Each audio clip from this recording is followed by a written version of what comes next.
Olá pessoal, bem-vindos a mais um podcast da Rafus Press. O episódio de hoje é especial. Lançamos uma nova campanha, a campanha natalina, né? No Catarse. Dessa vez com dois livros também bastante variados, não é? Uma narrativa breve de Justin Ises, que tem, digamos assim, um percurso muito peculiar que eu vou comentar no próximo episódio do podcast. E uma coletânea de poemas de Jonathan Wood, que é o nosso, digamos assim, o personagem do qual falaremos um pouco hoje, né? Vou falar um pouco, na verdade, não tanto da carreira do Woods, um pouco meio chato, né? E vocês têm resumos online e tal. Eu fiz uma entrevista, postei acho que no último episódio, quando a gente fez uma apresentação rápida dos dois autores e do projeto no Catarse. Não, vou comentar um pouco do tipo de ficção que o Wood, digamos, produz, e poesia também, né? Poesia, nesse caso, tem uma relação com a ficção, que é uma poesia e uma ficção de fundo ocultista. Essa palavra ela é bem peculiar e complexa, né? Porque quando se pensa em ocultismo, você tem um leque muito amplo de possibilidades, sempre ligadas àquilo que é meio oculto, nome de estudo, cancelado, indireto, alegórico ou simbólico, né? De tal forma que exige interpretação do leitor, etc. Né? Então é um campo muito confuso, que entra muita coisa, né? Então, primeiro a gente precisa raciocinar um pouco que tipo de ficção, né? Se é tão plural assim, óbvio que existem várias tradições. Então a gente vai, digamos assim, começar tentando entender o que constrói, o que faz parte desse tipo de ficção, para começar, e como que ela se constrói, como ela é construída, né? Em primeiro lugar, assim, a ficção ocultista como ficção, sei lá, policial, ou ficção digamos assim, uma outra tradição, uma outra vertente mais antiga, seria o caso conto de fadas, é um guarda-chuva, né? É uma expressão que indica uma série de possibilidades. Mas existe algumas, digamos assim, tendências universais desse tipo de ficção, ou tendências gerais, que vão se repetir em outras, né? Quer dizer, elas vão formar uma espécie de padrão, e aí você puxa o fio da meada desse tipo de ficção. No caso da ficção, que seria justamente aquelas estruturas em conflito que constroem a narrativa no plano o plano do conteúdo da narrativa dentro do plano, digamos assim, o plano de construção formal, né? O bastidor da narrativa. Bom, no caso da narrativa ocultista, de um modo geral, você tem sempre uma espécie de um percurso, de um caminho, que é justamente o percurso iniciático, né? O percurso iniciático é bastante importante, aparece em várias ficções não é, ocultistas e não só. E esse percurso iniciático é interessante porque ele não precisa ser necessariamente individual, e nele se codifica uma série de possibilidades e de, digamos assim, atrações da narrativa ocultista, né? Por exemplo, questões doutrinárias, né? Porque o ocultismo ele está relacionado, em alguns casos, a aspectos doutrinários, que são as seitas, as ordens, e etc, etc. Então essa iniciação pode ter um aspecto doutrinário, essa iniciação narrativa ou poética. Também ela se liga ao aspecto visionário, que é justamente o momento em que o personagem da narrativa, ou eu lírico, no caso da poesia, ele mergulha no universo simbólico mais denso, que exige do leitor uma atenção redobrada na leitura, não é? Esse aspecto da densidade simbólica de uma narrativa ou de uma obra poética, especialmente dentro desse campo que eu chamei de ficção, ou se for necessário, literatura ocultista, né, mais amplo, é um derivado, digamos assim, é um herdeiro do simbolismo. Né? Os simbolistas, os simbolistas franceses, especialmente, como Baudelaire, o Mallarmé e o Rimbaud e outros, né? Especialmente esses três, eles descobriram um caminho curioso de, digamos assim, a fusão entre a visão, o raciocínio, né, empregado por Edgar Allan Poe na construção das suas ficções fantásticas, de estranheza, e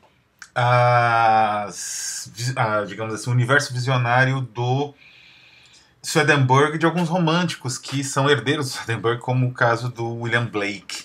Então esse universo visionário, ou na Espanha do Goya, por exemplo, né, que sempre são autores que tiveram uma influência gigantesca no Baudelaire. Todos eles. Baudelaire escreveu todos, sobre Goya, sobre Poe, traduziu Poe. Swedenborg ele conhecia muito bem, não só ele, os românticos franceses da geração dele, o Balzac, conheciam muito bem, né? E o Swedenborg, algumas teses de Swedenborg inspiraram Allan Kardec, enfim, tiveram a literatura ocultista doutrinária, vamos dizer assim, relacionada a um corpus doutrinal. Na França, ela teve uma grande influência do Swedenborg, que é um autor que morou a vida toda na Inglaterra, um autor escandinavo que morou bastante tempo na Inglaterra, visionário, ex-cientista, na verdade. Ainda vou dedicar um programa a ele especial, porque é um autor que tem muita complexidade e influenciou de forma subterrânea uma boa parte da literatura contemporânea. Mas, de qualquer maneira, existe, então, na literatura ocultista essa possibilidade visionária, não é? Ou a narrativa ela se codifica e ela é herdeira do simbolismo, né? Então, quando ela se torna mais densa, aquele momento que, como Baudelaire falava, o universo, né, a natureza, a cidade, tudo se transforma numa floresta de símbolos, né? Então, é um momento em que o autor cria a sua própria floresta de símbolos e o leitor se perde nela. Bom, e onde entra a narrativa do Jonathan Wood? Eu vou falar de dois momentos anteriores à narrativa do Wood e vai ficar um pouco mais fácil de entender que tipo de construção ocultista ele busca. Não só ele, um pouco da Damian Murphy e outros, né? No século XVII,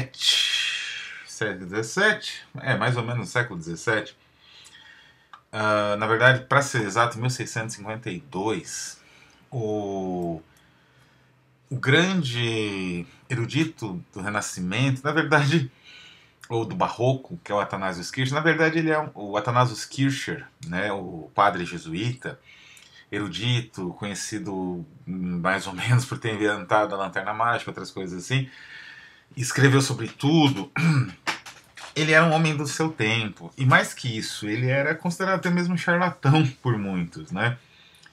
Ele foi contemporâneo do Descartes, que achava ele um charlatão convicto, assim, completo, né? E o que o Athanasius Kircher fez? Ele tentou decifrar os hieróglifos egípcios baseado numa espécie de exégese complexa que incluía a astrologia dos caldeus, a cabala hebraica, os mitos gregos, matemática pitagórica, a alquimia árabe e contemporânea dele, evidentemente, filologia latina e grega, enfim, é uma salada, é um livro lindo. Foi talvez a primeira vez que os hieróglifos foram, digamos assim, impressos no Ocidente em tipos móveis, em caracteres complexos, em gravuras muito bem feitas. Tanto é verdade que as descrições que o Kircher faz de alguns monumentos, né, descrição gráfica, né, que ele faz de alguns obeliscos, que tinham alguns que estão em Roma, e acho que um em Londres, inclusive, de Londres eu cheguei até a ver, essas, digamos assim, descrições gráficas feitas pelo Kircher foram úteis para o próprio Champollion na decifração final dos hieróglifos, né? Estabelecimento ali da estrutura daquela linguagem, daquela escrita, né? Mas pro Athanasius Kircher, aquilo não o processo de decifração dos hieróglifos não era um processo racional em si, era uma espécie de contato espiritual com uma teologia universal, né? Essa teologia universal costuma ser denominada prisca teologia, né? É uma teologia que subjaz a tudo, e evidentemente na visão do Kircher é a teologia cristã. Mas uma vez que ele era um padre, não um católico, um monge, né, na verdade, um jesuíta. O que acontece é que, mesmo estando atrás dessa essência cristã, ele valorizava muito o mito, valorizava muito o oculto. E isso está na base dessa obra única que é o Édipo egípcio, né? O Édipos egípcios, né? Tem PDF e tudo mais, e tem um excelente estudo que eu vou colocar, né, na bibliografia, um ótimo estudo sobre esse material.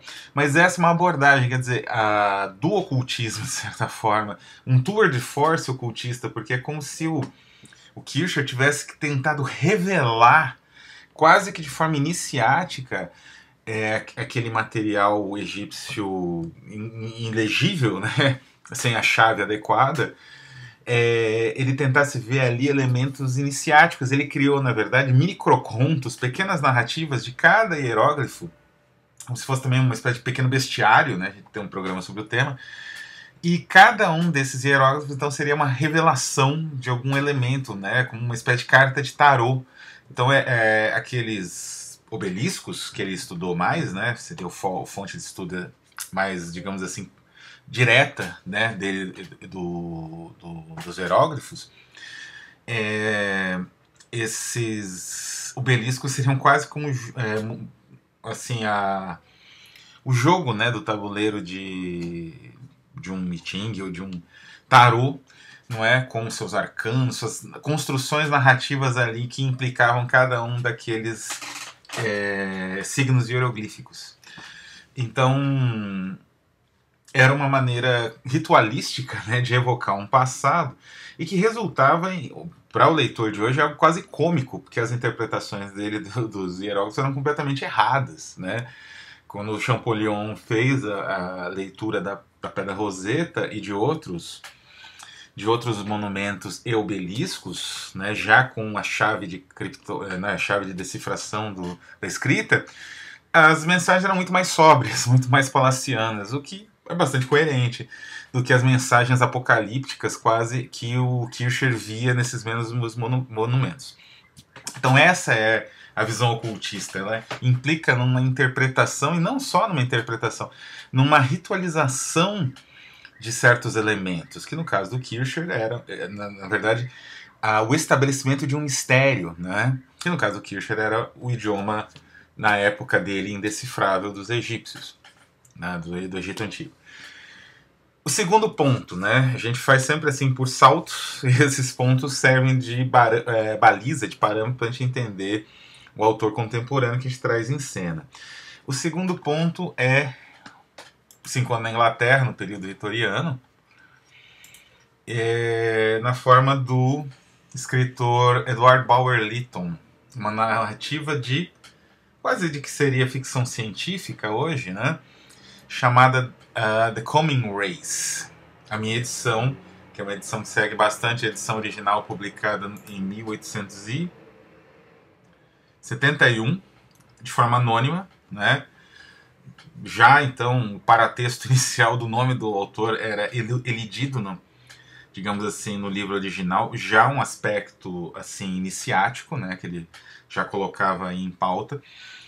E a minha versão chama Vril, The Power of the Coming Race.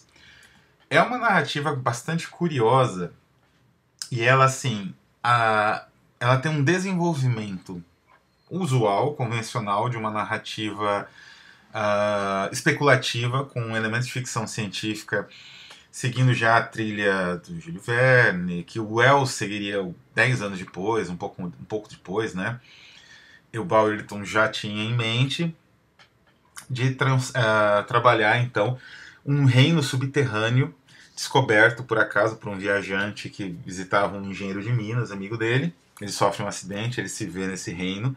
E nesse reino vive uma espécie que se desenvolveu no escuro, né, longe da humanidade, e que ficou extremamente desenvolvida, não é?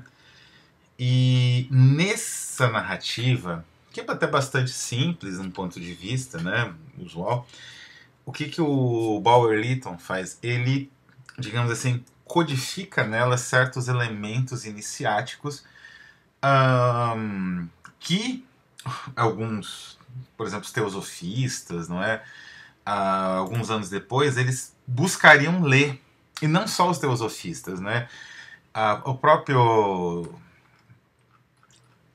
algumas teorias nazistas, por exemplo, que a Terra é oca, não é? Então, dentro do próprio regime do Hitler, houve algumas tentativas de tentar seguir essa narrativa como uma narrativa iniciática com resultados imediatos, com resultados diretos, né? E não como simplesmente uma narrativa de ficção. Então, nesse ponto é que nós temos uma segunda, digamos assim, camada, né, um segundo caminho da narrativa ocultista que surge no século XIX, do cruzamento, como eu falei, ou melhor, da manipulação metodológica, né, daquilo que foi estabelecido pelos simbolistas como Baudelaire, que é a tentativa justamente de indicar caminhos dentro da narrativa para vários níveis de leitura, não é? E esses níveis de leitura não são só relacionados à capacidade do leitor, também são relacionados a um certo tipo de capacidade relacionada aos princípios de iniciação mística, a certos princípios eventualmente doutrinários, ou de uma forma mais geral, iniciáticos, né, relacionados aí à iniciação em mistérios específicos, né? E essa leitura ela é parte da narrativa em si, não é? De uma tal maneira que esses grupos eles vão reivindicar a, a obra, né? Então os dois autores do famoso livro místico do século XX, escrito nos anos 60, O Despertar dos Feiticeiros, né? Que é o... deixa eu achar o nome deles aqui. Jacques Berger e Louis Powell, né? Louis Powell, eles o que eles achavam? Eles acreditavam que existia uma ordem chamada Vril, uma ordem mística, Vril Society, né? E que cuidava dessa substância que surge no romance como uma substância mágica, não mágica, mas uma espécie de princípio vital. Tem um sentido que não é exatamente de MacGuffin, né? Num sentido que transcende o narrativo dessa substância extremamente vital, né, que esses seres subterrâneos utilizam e que é o motor da civilização deles. E, enfim, então os esotéricos eles vão ter uma leitura muito peculiar do livro do Bauer Lytton, para além, evidentemente, dos limites da literatura em si. E isso é um pouco que postula a nossa literatura ocultista, né? Uma possibilidade de leitura que transcende. É claro que essa possibilidade, como eu falei, se ela estiver comprometida com aspectos doutrinais ou com uma estruturação visionária mais ou menos convencional, a leitura vai ser convencional e os iniciados desse grupo convencional vão ter o que eles buscam, vão tentar obter o que eles buscam a partir do livro. Mas a boa literatura, ou melhor, a literatura ocultista que serve a um desígnio mais estético, ela tem uma tendência mais elaborada desse material simbólico, né, no trabalho desse material simbólico. E é justamente assim que é o Jonathan Wood. A narrativa do Jonathan Wood, as narrativas que eu li dele, né, como, pois bem, The New Fate, né, foi uma das primeiras obras que eu entrei em contato dele. É uma obra espetacular, não é? O que acontece? Em The New Fate, você tem um conflito entre dois irmãos. E no plano, digamos assim, da narrativa, esse conflito ele vai se desenvolvendo até um limite de ruptura, de, enfim, morte, de destruição de um dos personagens por outro, né? Um irmão destrói o outro. Enfim, nós temos aí um desenrolar trágico, até tétrico, né, do destino desses dois irmãos. Mas existe uma ambientação, né, durante a Alemanha nazista e uma ideia geral filosófica, não é? Quer dizer, num plano narrativo puro, nós temos um processo iniciático que se dá pelo conflito dos dois irmãos. Esse conflito ele é carregado de elementos simbólicos e iniciáticos, especialmente a espiral. não é? As formas espiraladas que vão aparecer sempre em todo romance. E esse conflito, vamos dizer assim, ele se resolve com um sacrifício, né? O sacrifício de um dos dois irmãos, que é, enfim, destruído em holocausto, né? A um novo destino, que é o que o título mais ou menos indica. Mas esse universo ele tem um background histórico, então aquilo se torna mais complexo, mais difícil de determinar, e a perversidade ela se torna mais palpável, a perversidade até mesmo do ritual, porque esse ritual ele tem uma certa, digamos assim, a boa narrativa ocultista, ela não é proselitista, não é, digamos assim. O D.H. Lawrence, né, o grande escritor inglês, ele falava como... Ele escreveu um ensaio sobre o Apocalipse, uma das últimas coisas que ele escreveu, e ele conta como o Apocalipse irritava ele, não tanto pela grandiloquência do texto, para ele tudo bem, mas por ele ser trombeteado pelos pastores no ouvido dele. Então, esse aspecto, digamos assim, de doutrinação, de crença, isso daí enfraquece um pouco o material ocultista, ele se torna mais doutrinário. Não é? No caso do Wood, isso não acontece porque ele às vezes ele inverte a perspectiva. E a inversão da perspectiva resulta na visão de que também aquele universo construído pela iniciação é um universo medonho, é um universo destrutivo, né? E enfim, é um universo em que você não consegue superar as contradições que você buscava superar com o processo iniciático, não é? E isso vai acontecer em outras. É uma perspectiva filosófica muito complexa, né, que vai aparecer nos poemas do Wood, com formas ritualizadas bem marcadas, e vai aparecer em outros romances. Vou citar mais dois que são os mais recentes, que são justamente o The Delicate Shoreline Beconas, né, um nome enorme, e que foi publicado pela Zagava, que é um romance, assim, ele acompanha um assassino, não é? A consciência desse assassino que é extremamente solipsista, né?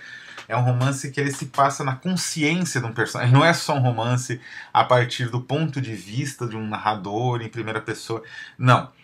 Ele tem uma essência filosófica porque ele se passa na consciência desse personagem. Então, cada aspecto dessa consciência vai moldando a narrativa. E isso cria alguns efeitos únicos, né?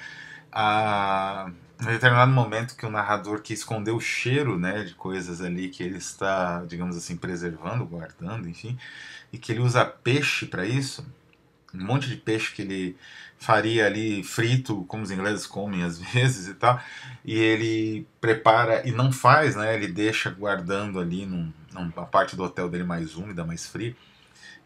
É algo ao mesmo tempo quase repugnante, porque você tem um certo aspecto tátil do que ele está fazendo, por conta da potência da descrição, mas também é incrivelmente simbólico né? Você pode muito bem interpretar aquilo simbolicamente, e é, como eu disse, um fragmento da consciência perturbada desse personagem. Não é só uma cena de matança ou uma cena asquerosa ou repulsiva que acontece ali, né? E a outra narrativa dele mais recente, também que eu gostaria de citar como a guisa de exemplo, né, da potência, né, do que o Jonathan Wood ele realmente consegue, é The Deepest Furrow. Né? É um romance espetacular, publicado pela Monte Abraxas, e é uma coisa única, assim. A premissa segue um pouco a ideia, e acho que era a proposta até editorial, seguia um pouco as ideias de narrativas de folk horror, né? Como se diz hoje, como Midsommar, não é?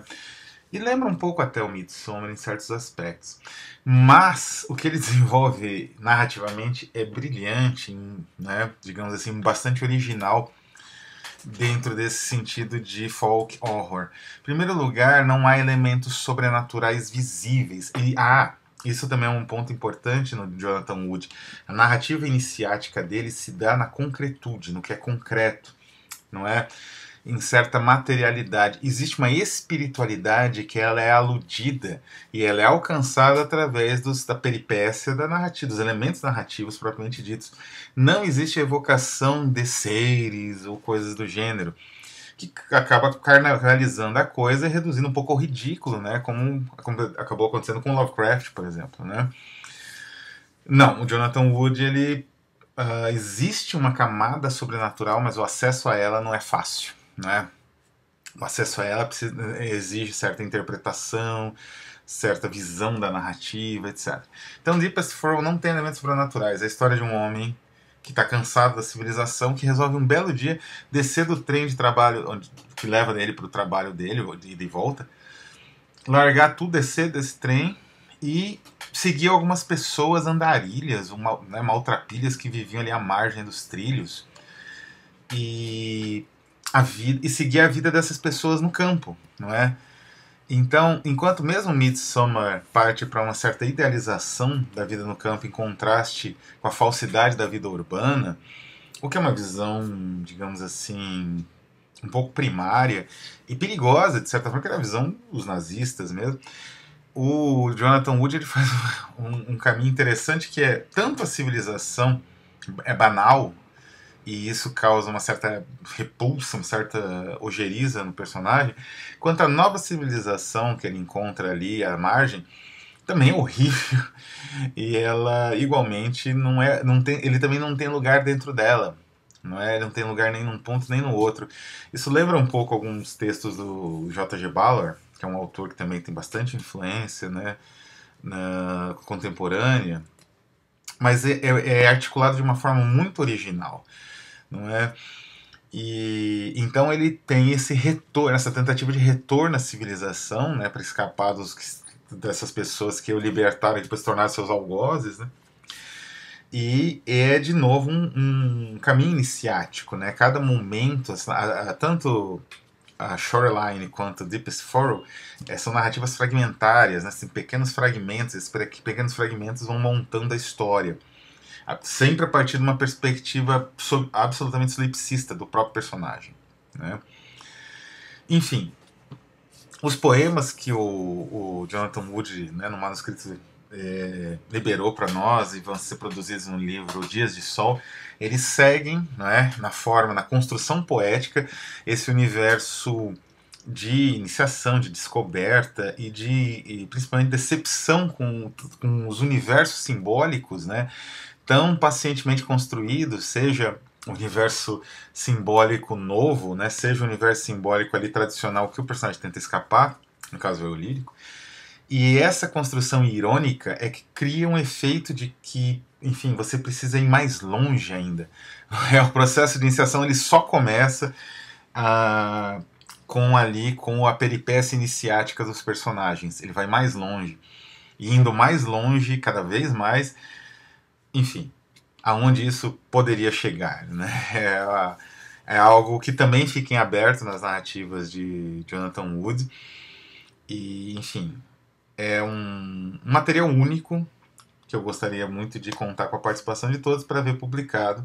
E é um autor extraordinário que eu gostaria muito de ver, enfim, com obras traduzidas para o português, mais obras e tudo mais.